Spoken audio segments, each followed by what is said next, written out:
serio?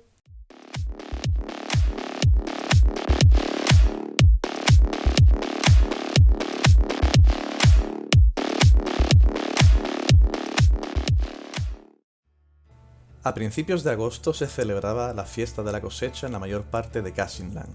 Solo en los puestos fronterizos o en los rincones más recónditos no se celebraba, pero era, en general, una de las mayores festividades del año. Los campesinos, los mercaderes y la nobleza la esperaban por el mismo motivo. Empezaba un nuevo ciclo de compras y venta, lo cual significaba beneficios. También era un momento del año que simbolizaba la renovación. Se olía el invierno en el aire, pero era un momento de celebración, un momento de festejo para olvidar las penas que habían supuesto los meses de calor, las penas derivadas de las continuas escaramuzas con el bélico norte y el inhóspito sur. Era el momento de las oportunidades. Las carreteras estaban a rebosar de gente que se dirigía hacia la capital, campesinos tirando de sus carros, mercaderes con sus carretas llenas y vacías, nobles y burgueses que se dirigían con la intención de aprovechar las festividades para hacer nuevos contactos, nuevas alianzas, o ambos mediante tratos y matrimonio. Las posadas apostadas a lo largo del camino o las pequeñas comunidades que habían crecido en los cruces de las carreteras se veían ante su mayor fuente de ingresos en esa época del año, y la ley del dinero era la que mandaba. Una onza de oro o un denario de plata bien entrada la noche siempre pesaría más que un as de cobre al ocaso, y Memnoch lo sabía.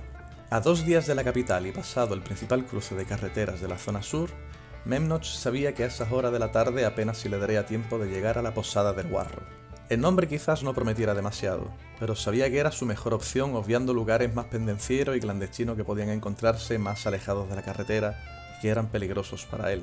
No se engañaba demasiado sobre ello, era consciente que resultaba un objetivo idóneo para quien buscara una presa fácil, motivo por el cual había procurado entablar conversación y hacerle compañía a distintas caravanas de viajeros y de comerciantes, habiéndose despedido de la última en el desvío que acababa de dejar. Ahora intentaba camuflarse entre los distintos viandantes, pero apretaba el paso con la intención de conseguir, aunque fuera un pedazo de heno seco, en la posada que solo podía estar a 1 hora de camino. Alguna gente lo miraba cuando pasaba a su lado, aunque era más por la velocidad de sus pasos que por su aspecto, el cual no podía ser más banal. Vestía unos pantalones de tela ocre, una camisa blanca manchada de sudor del camino y un buen par de botas de cuero, sin duda la prenda de mayor valor económico. Las correas de un zurrón le cruzaban el pecho. Llevaba un bastón de viaje y una mochila con pertrechos que constituían todo su equipaje. Y todo ello llevado por un joven con poco más de 20 veranos que, si bien era levemente más alto que la media, no parecía ni demasiado fuerte ni demasiado flaco.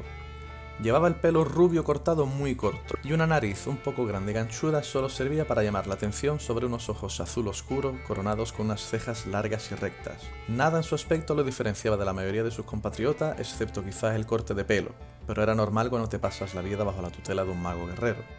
Memnoch había nacido en una pequeña granja a las afueras de Coppersmith, y su don había sido reconocido por su padre, un antiguo soldado que había viajado lo suficiente como para reconocer los signos y escribir una carta a uno de sus antiguos superiores, el mago Harkins. Este tardó poco en ir personalmente a la granja y hacerse cargo del joven de 12 años, asegurándole a sus padres que todo saldría bien. Sus padres y sus 2 hermanas lloraron, pero sabían que era por el bien de todos. Después de casi 3 semanas de viaje llegaron al acuartelamiento de Gubat, cerca del mar, donde Harkins tardó poco tanto en hacer que se ganara el pan como en instruirle en el uso y manejo de sus habilidades. Memnoch jamás dirá que había sido fácil, pero se sentía bien consigo mismo por lo que había conseguido. A día de hoy era capaz de manejar a un nivel muy básico la mayoría de los elementos, si bien era consciente de lo mucho que aún tenía que aprender y de su poca afinidad con otras formas de magia. Llevaba tiempo inquieto queriendo visitar a su familia, pero su maestro le puso una condición antes de que esto ocurriera: que fuera a la capital primero. Harkins le había explicado que esto tenía distintos motivos. Por un lado, esperaba que, con carta de recomendación en mano, pudiera ir a la gran biblioteca a conseguir información sobre cómo conjurar viento con magia o, en su defecto, información sobre los principios que podrían regirlo. Por otro lado, esperaba que el viaje y la experiencia que entrañaba pusieran a prueba sus habilidades fuera de lo que conocía. Sabía que su maestro quería embarcarse en alguna de las distintas misiones de exploración que estaban saliendo de la península y quería hacerse útil más allá de sus habilidades de combate. La magia, al contrario de lo que piensa la gente, no se escapa de las reglas más básicas que rigen de la realidad, por lo que si quieres crear fuego, tienes que absorber la temperatura de lo que te rodea. Si quieres mover un objeto, tienes que vencer la fuerza que nos mantiene sobre la Tierra y así con todo. Con toda su experiencia y conocimientos sobre física, estrategia militar, contramedidas e incluso cómo forjar objetos y dotarlos de habilidades especiales, Harkins aseguraba que la cuestión meteorológica le era totalmente ajena, y no tenía información a mano para actualizarse. Con estos pensamientos en su mente y al doblar un recodo del camino, por fin vio a lo lejos la posada. Y en buena hora, ya que hacía poco que había sido el ocaso. Apretó el paso y cruzó los dedos para que pudiera dormir en condiciones aquella noche. Unas horas después estaba en la parte superior del establo intentando acomodarse y usando su zurrón como almohada. No había regateado con el posadero, y después de cenar un tazón de estofado fuera del local, se había dado prisa en escoger un sitio donde descansar. Debía ser más de medianoche y se mantenía en un ligero duermevela cuando un ruido le hizo abrir los ojos. Estaba claro que varias personas se estaban moviendo abajo, cerca de la entrada, y unas maldiciones entrecortadas junto con ruidos bruscos de golpes no dejaban demasiado la imaginación. Cerca de la puerta al establo había una lámpara para que el mozo pudiera atender a quien llegara de noche, pero este no se veía por ninguna parte, aunque sí se veía como 3 personas intentaban sacar a rastras a una cuarta, mientras ésta se retorcía e intentaba soltarse de sus captores. La falta de luz no le dejaba ver demasiado, pero parecía un robo a todas luces. Las 4 figuras salieron por la puerta y los ruidos delataban cómo estaban rodeando la estructura mientras Memnoch pensaba para sí: «No te metas, no te metas». Pero al final se vio bajando la escalera con el mayor cuidado posible, mientras aprestaba su corto bastón y se arremangaba para dejar libre el brazal que contenía las armas que le había dado su maestro. Se trataba de un trozo de cuero negro con runas en los bordes y un juego de pequeñas dagas insertadas en distintas ranuras. Memnoch tenía serias reservas con el hecho de acabar con una vida humana, pero también era consciente de que llegaría el momento en el que era él u otra persona, y esperaba que ese no fuera el momento. Procuró mantenerse pegado a la pared mientras salía al exterior y se asomó por la esquina del edificio. Vio cómo mientras los 2 hombres sujetaban los brazos de su prisionero, un tercero le golpeaba brutalmente el estómago intercalando algunas patadas a la costilla. Los ruidos que producía el prisionero daban a entender que seguía resistiéndose, aunque ya le costaba mantenerse en pie. «Han vuelto a aumentar la recompensa por tu cabeza, Jacobus, aunque seguro que no te esperabas que nadie fuera a venir tan al oeste por ti», dijo el que le estaba golpeando. «¿En serio?», dijo al que habían llamado Jacobus mientras escupía un esputo sanguinoliento. «¿Y qué cojones os trae por aquí, hijos de puta? No me creo que me estuvierais buscando». Torció la boca en una sonrisa. «Seguro que vuestras mujeres se han cansado de que no pudierais alimentar a los hijos de otros». El que estaba de pie le lanzó otro puñetazo. «Esa sucia boca tuya va a traerte problemas un día de esto». Y volvió a ensañarse con él. «Tienes suerte de que te quieran vivo». Memnoch contempló la escena y pensó rápidamente cómo dejar fuera de juego a los 3 rufianes. Se le ocurrió algo un poco arriesgado, pero aún así dejó el bastón en el suelo, avanzó la mano derecha hacia las 4 figuras mientras que dirigía la izquierda hacia la puerta del establo y se concentró susurrando: «Hayek». Mientras el brillo de la antorcha empezaba a menguar, la escena empezó a ganar en claridad. Al principio parecía que la luz provenía de todas partes, pero mientras los mercenarios se miraban entre ellos confundidos, algunas piezas de su indumentaria empezaron a brillar con más intensidad. El joven mago, que estaba empezando a sudar, se fijó rápidamente en ellos. La hebilla de un cinturón, el broche de una capa, un brazalete y una bolsa del cautivo irradiaba luz con fuerza. Se agachó un poco hasta tocar el suelo con la punta de los dedos para que lo siguiente le resultara más fácil. Las piezas en las que no se había fijado se apagaron mientras que las otras vieron con más fuerza. «Sea lo que sea que lleves en esa bolsa, amigo, yo espero que no te moleste», pensó Memnoch, y la bolsa empezó a brillar con un tono rojizo. Los mercenarios empezaron a sobresaltarse confusos mientras soltaban a Jacobus, cuando a un giro de los dedos del joven y al grito de «¡Versa!», la bolsa se rompió lanzando lo que parecían ser pequeñas bolas de hierro hacia los 3 asaltantes. Uno se dobló por la mitad al recibir el impacto a la altura de la cintura, mientras que el otro se veía proyectado hacia atrás y cayendo de espaldas después de que se escuchara un crujido que hacía rechinar los dientes. El tercero, el que estaba hablando, se dio la vuelta mientras se agarraba el antebrazo y gritaba sofocadamente por la sorpresa.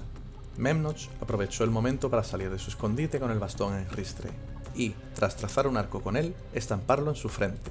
El golpeador se derrumbó en el suelo mientras se agarraba la cabeza y el joven mago volvió a prestarse para dejar fuera de combate al siguiente que recobrara la compostura. Mientras el que estaba en el suelo se agarraba la clavícula y gimoteaba dolorosamente, Jacobus se puso en pie y se acercó en silencio al que seguía doblado por la cintura. Memnoch no esperaba que un hombre en ese estado fuera tan sigiloso. Se acercó al rufián por detrás, le puso el antebrazo en el cuello y empezó a asfixiarlo mientras ambos gruñían. El bellaco se revolvía sin ninguna oportunidad mientras Jacobus aumentaba lentamente la presión. Con la poca luz que había se le marcaban los músculos de los brazos y se adivinaba su intención. Estaba intentando romperle el cuello. Se podía escuchar cómo Jacobus inhalaba profundamente. Memnoch se volvió de forma instintiva. No quería verlo. Escuchó durante un momento el siseo intentando respirar y pasados unos segundos un bufido de cansancio y desprecio al soltar Jacobus a su presa. ¿Remordimientos? ¿Reservas?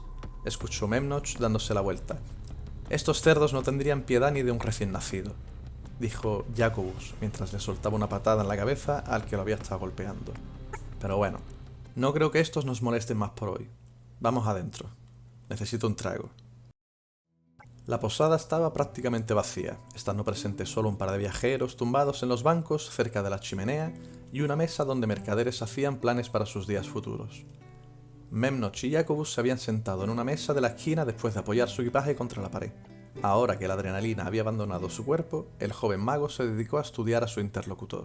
Poco más alto que él, Jacobus era la definición de constitución nervuda. Memnoch había visto a hombres musculosos en el cuartel, pero jamás a alguien cuyas fibras musculares se marcaran al más mínimo movimiento. Vestía ropa de explorador, un pantalón de cuero y un chaleco del mismo material, llevando los brazos descubiertos hasta los hombros, lo cual no hacía sino llamar la atención hacia las quemaduras que parecían recorrerle los brazos. También presentaba atisbos de quemadura en la cara, lo que junto a las arrugas por estar expuesto al sol hacía difícil definir su edad, y si era calvo o se afeitaba la cabeza. Tampoco tenía cejas, haciendo que siempre pareciera que estaba con el ceño fruncido. La boca grande y los ojos pequeños recordaban a un perro de presa. Era sin duda la compañía más inquietante que Memnoch había tenido hasta el momento. ¿Para qué vas a la capital?, preguntó Jacobus mientras se limpiaba la sangre de la boca con un trapo húmedo. Voy a la gran biblioteca, tengo un encargo de mi maestro. ¿Y tú? Voy a ver si hay sitio para un hombre como yo en una mierda de ciudad tan grande. Memnoch frunció el ceño. ¿Te molestan las palabrotas, niñito? No me llames niñito, tu calvo de mierda, contestó el joven mago con el entrecejo fruncido. Jacobus lo miró un momento con las cejas alzadas y empezó a reírse. Bueno, vale, no querría molestar a un mago. Porque eres mago, ¿verdad? ¿Qué hiciste exactamente ahí detrás? Memnoch miró a su alrededor por si alguien estaba escuchando la conversación. La superstición y la ignorancia eran una fuente de problemas para la gente como él. Algunos metales tienen propiedades que pueden incrementarse o disminuirse si sabes cómo hacerlo, y si eres mago, añadió en voz baja. Así que los convertiste en un imán, dijo Jacobus mientras se recostaba en su silla. No me mires con esa cara de pazguato. Sé algo sobre metalurgia, terminó diciendo con una sonrisa de suficiencia. De hecho, esa puede ser la causa de algunos de mis problemas. ¿Te buscan por tus conocimientos de metalurgia? Casi, o no exactamente, contestó mientras alzaba un bulto alargado de su equipaje. He viajado mucho y he pasado mucho tiempo con algunos pueblos que sabían cosas muy interesantes, explicó mientras desataba las correas. Cómo hacer piezas de cristal tan finas y frágiles que podrían confundirse con flores. Cómo convertir en oro una estatuilla de plata y cómo conseguir metales que, aun en capas finas, son capaces de no romperse ante explosiones de calor. Jacobus terminó de abrir el fardo y le mostró lo que sospechaba eran dos armas, aunque le costaba inicialmente imaginarse su función. Fue el fuerte olor a azufre y quemado lo que le refrescó la memoria. Son como los cañones pero de menor tamaño, de forma que se pueden transportar fácilmente. Hizo una pausa. He leído sobre modelos que se han investigado, pero todos tenían una boca con forma de trompeta, no eran como estos. Los llaman arcabuces. Las armas tenían el cuerpo de madera de ébano y tenían la longitud del antebrazo, mientras el cañón era de color metálico pero recorrido por unos surcos que se asemejaban a los presentes en la madera. Las piezas donde se unían cerca del gatillo tenían curiosos decorados de lo que parecían ángeles plateados, y en su conjunto no medían más de 70 u 80 centímetros. Ambas brillaban por los cuidados que claramente recibían. Mientras Memnoch observaba las armas sin atreverse a tocarlas, Jacobus comprobaba abstraído el resto de su equipaje mientras paladeaba la cerveza. Sacó y envainó rápidamente un par de veces, confirmando que salieran fácilmente. El joven mago pudo ver que el explorador se estaba poniendo un discreto arnés del cual colgaban boca abajo, con los mangos a la altura de la última costilla, dos hojas curvas y más estrechas por su centro que en la base y la punta. Estaban hechas del mismo material que los cañones, de un tono oscuro y recorridas por surcos más claros. Hecho esto, Jacobus volvió a prestarle atención. «Te presento a mis pequeñas compañeras», dijo con una sonrisa de orgullo mientras tomaba de la mesa una de sus armas.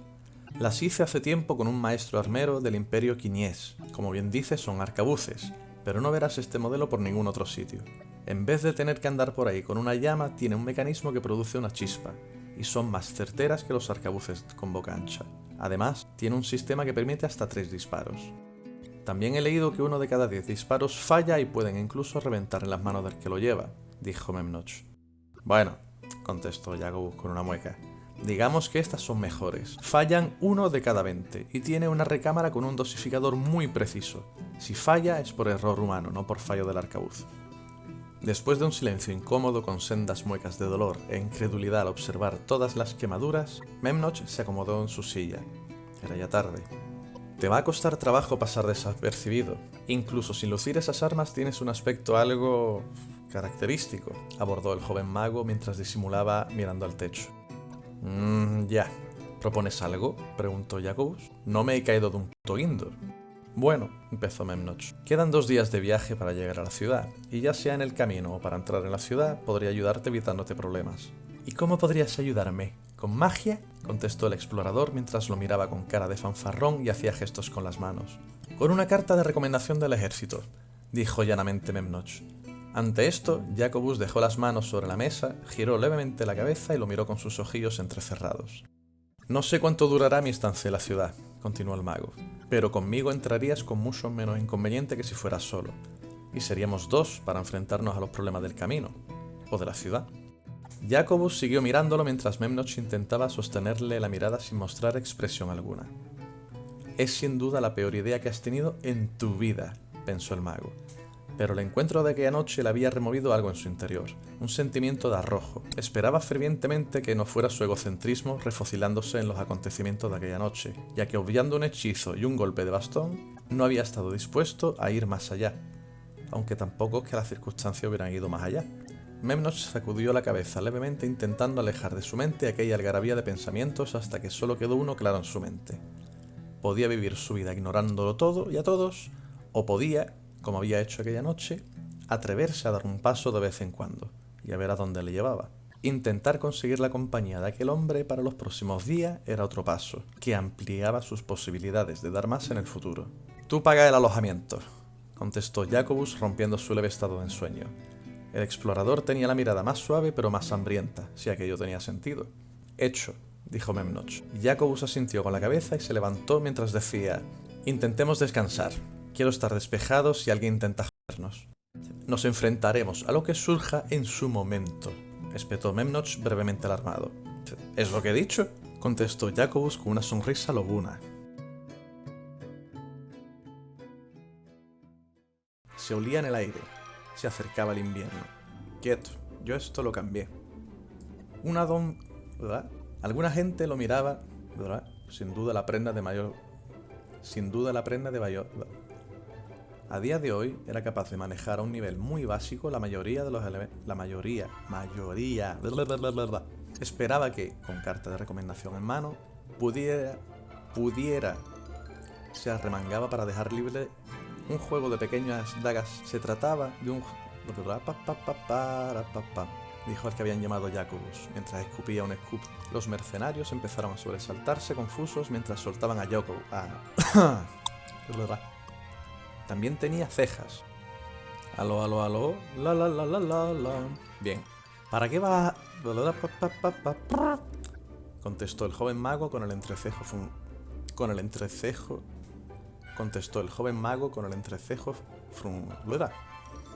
Memnoch miró a su alrededor.